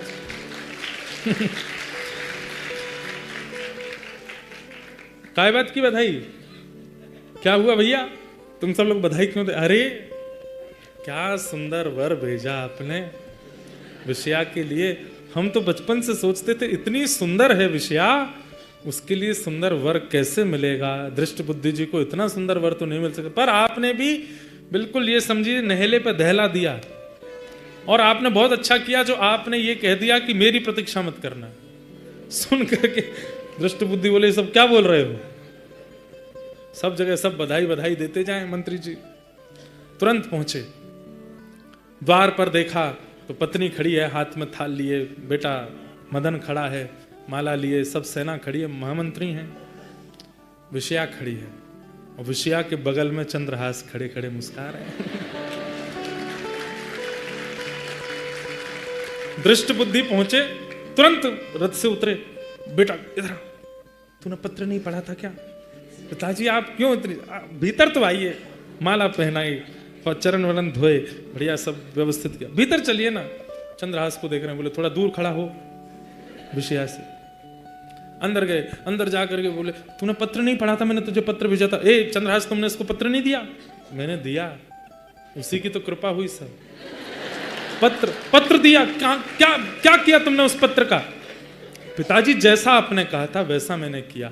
आपने पत्र में लिखा था, क्या लिखा था मैंने? आपने लिखा था कि जो पत्रवाहक आ रहे हैं ये मदन का शत्रु है, मतलब कामदेव का शत्रु है। सुंदर तो है ही हमारी जीजा जी। और फिर उसमें आपने नीचे लिखा था कि मेरी प्रतीक्षा मत करना, कोई विचार मत करना, कुछ सोचना मत, कुछ बूझना मत, विषया को इसको दे देना। मैंने पिताजी तुरंत ढूंढने गया तो संयोग की बात, द्वार पर वो गालिब ऋषि मिल गए और उन्होंने तुरंत आकर के कहा एक घड़ी के अंदर ब्याह हो जाना चाहिए।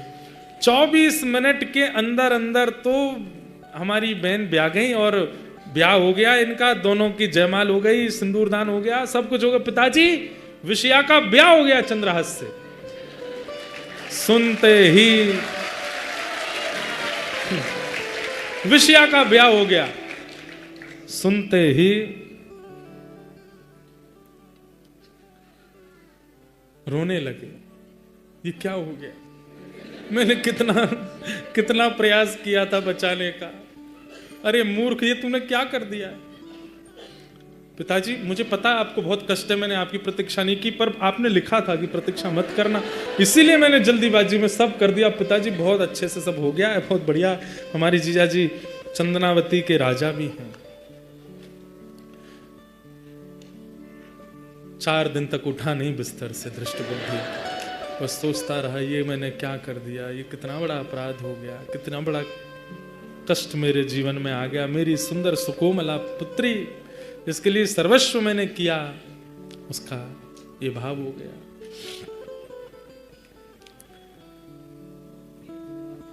बहुत अच्छा है, अच्छा है, पति मिल गया हमारी बेटी को, करेंगे कुछ ना कुछ प्रयास। चरित्र तो खूब विस्तृत है, सूक्ष्म में थोड़ा और सुना दूं। अब भी चेता नहीं। अब मतलब ये सोचिए कि इतना अपने ऊपर बात लिया है, जिस पुत्री के लिए सुयोग वर ढूंढने के लिए इसने हजारों योजनाएं बना रखी थी, उस पुत्री के लिए अब ये तक विचार करने पर आ गया कि विधवा हो जाए चलेगा, लेकिन दासी पुत्र मेरे घर में जमाई नहीं बनेगा, इसको मार के रहूंगा। जाको राखे साइया मार सके ना कोई, बाल न बांका कर सके जो जग बेरी हो। धृष्टद्युम्न ने एक योजना बनाई। क्या योजना बनाई? फिर से बुलाया सैनिकों को, और सैनिकों को जाकर के कहा वो हमारे यहाँ बगीचा है। बोले हाँ, उसमें देवी मंदिर है। बोले जी, छुप करके वहां खड़े हो जाओ, तलवार निकाल करके, क्योंकि अब मैं कहूंगा देख के मारो, तो देख के तो मारते ही नहीं है इसको, इसका रूप देख करके तो मारने का मन नहीं होता है। अब ऐसी योजना बनाते हैं कि कह देंगे कि भाई सुबह सुबह जो सबसे पहले मंदिर में आवे उसका सर धड़ से अलग कर देना बिना देखे, वो हमारे राज्य का शत्रु है। यहाँ सैनिकों को भेज दिया, वहां पर जाकर के सब सैनिक खड़े हो गए। रात्रि में इन्होंने अपने सब परिवारी जनों के साथ बैठ करके सबसे कहा कि एक योजना बनी है। बोले क्या? हमको एक संत मिले थे जब मैं चंदनावती से आ रहा था, तो उन्होंने कहा है कि तुम्हारे यहाँ जो कुल देवी हैं उनकी पूजा करनी पड़ेगी। किसको? होने वाले जमाई को, और अकेले जाना पड़ेगा, सुबह सुबह भोर में जाना पड़ेगा। पुत्र कल विषया तुम भी नहीं जाओगी, मदन तुम भी नहीं जाओगे, हम भी नहीं जाएंगे, अकेले जमाई राजा जाएंगे और मंदिर में जाके देवी पूजन सुबह सुबह भोर में करेंगे और वहां देवी पुष्प को ये चढ़ाएंगे, तभी इनका जीवन कल्याण में आदि आदि बहाने बना दिए। ठीक है। यहां ये हुआ था कि विषया का ब्याह पढ़ा करके गालव ऋषि जब निकल रहे थे अपने गंतव्य की ओर, तो उस समय राजा अटारी पर खड़े थे कुंतलपुर के। उन्होंने देख लिया गालव ऋषि को, तुरंत बुलवाया। बोले कि आप हमारे यहाँ पधारो। पधारे। बोले कि महाराज हमारे राज्य की कुशलता के लिए मुझे कुछ आज्ञा कीजिए, सब मंगल में बना रहे। बोले कल सुबह भोर में सबसे पहले देवी पूजन करने जाओ। राजा को ही आज्ञा कर दी। बोले कल सुबह सुबह चले जाएंगे महाराज। अब यहाँ वही हुआ, यहाँ पर मंत्री जी ने भेज रखे थे अंदर कि जो भी आवे सर धड़ से अलग कर देना। राजा तो इतना उत्साहित था अपने राज्य के कल्याण के लिए कि राजा भोर में ही सबसे पूर्व ही वहां अकेले पहुंच गया। आज्ञा करके गए थे अकेले जाना, राज आदि वो सब मत लेके जाना। राजा ने जैसे ही प्रवेश किया भीतर, सैनिकों ने उसका वध कर दिया। वध करने के बाद में अब तो महाराज पूरे नगर में हल्ला मच गया। क्या हुआ क्या हुआ? सैनिकों को पकड़ लिया, पकड़ करके पूछा किसके निर्देश पे तुमने ऐसा किया? दृष्ट बुद्धि सो करके उठे। बोले कि खबर आ रही होगी। खबर आई कि महाराज राजा पधार गए हमारे नगर के।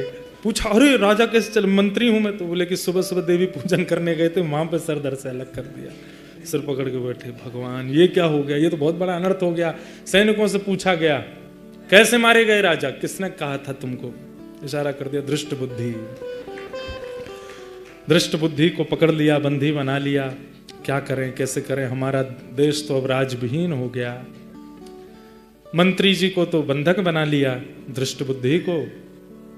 पर सब लोगों ने चंद्रहास जी को जब देखा तो राजा मरे, तो इतने सारे राजा भी वहां इकट्ठे हुए। सब लोगों से पूछताछ की गई कि आप लोग क्या विचार करते हैं, कौन राजा होना चाहिए? तब चंद्रहास जी की ओर देख करके सब लोगों ने उनको चुन लिया और कहा कि यही राजा हमारे कुंतलपुर के होने चाहिए। और वे राजा बने। राजा बनने के बाद में उन्होंने खूब भाव से अपने देश का, अपने नगर का संचालन किया। खूब प्रेम से उन्होंने आनंद के साथ में सबका निर्वहन किया।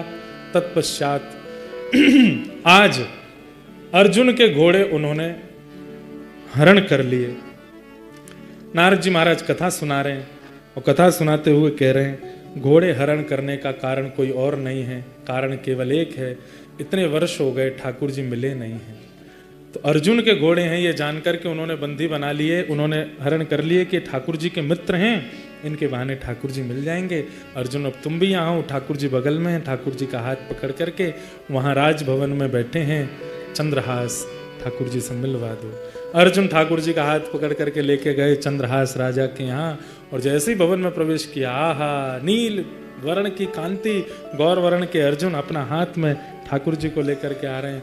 चंद्रहास राजगद्दी पर बैठ करके देखते हैं, जैसी दृष्टि डालते हैं ठाकुर जी को देख करके आनंदित हो जाते हैं, चरणों में लिपट जाते हैं, भगवान चंद्रहास को हृदय से लगाते हैं। ये पहली बार ऐसा अनुभव हुआ, कथा सुनकर के भक्त को भगवान के दर्शन हुए, पर कथा सुन के भगवान ठाकुर जी के पास, भक्त के पास गए हैं। ऐसे भक्त चंद्रहास को हम बारंबार प्रणाम करते हैं। बोलो भक्त वत्सल भगवान की, श्री गिरिराज धरण की, श्याम सुंदर श्री यमुने महारानी की, प्यारे गिरधर लाल की, पूछरी के लौटा की, हुक हुक प्यार। ये बहुत बढ़िया।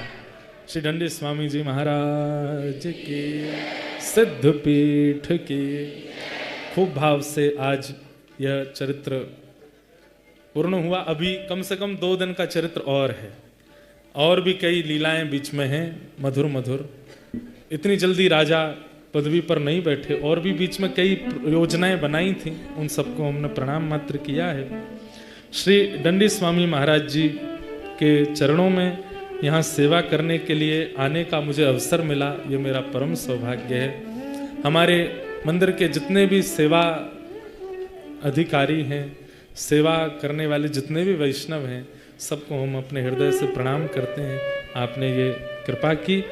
बस महाराज जी के चरणों में जाते जाते एक भाव कहना चाहते हैं। तेरी शरण में आके मैं धन्य हो गया,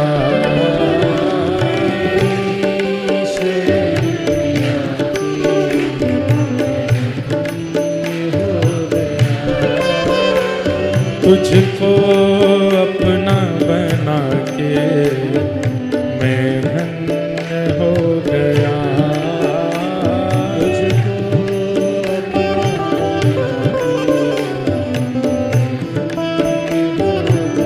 कई लोग कुछ बालक कुछ बना के लाए, लाली यहाँ से कुछ दिखा रही हैं। जो कुछ बना के लाए वो अपने आगे वालों को देते जाओ, और आगे वालों को देख करके सब व्यासपीठ तक पहुँचा दो। ऐसा ही कि आप स्वयं मत आइए, जो आपकी सामग्री है वो एक के बाद एक पहुँचवा दीजिए, यहाँ सब आ जाएगी। ओ जन्मों की प्यास थी जो, जन्मों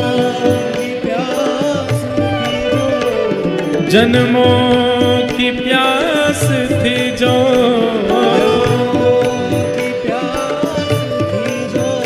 संपन्न हो गया। तेरी शरण में आके मैं धन्य हो गया।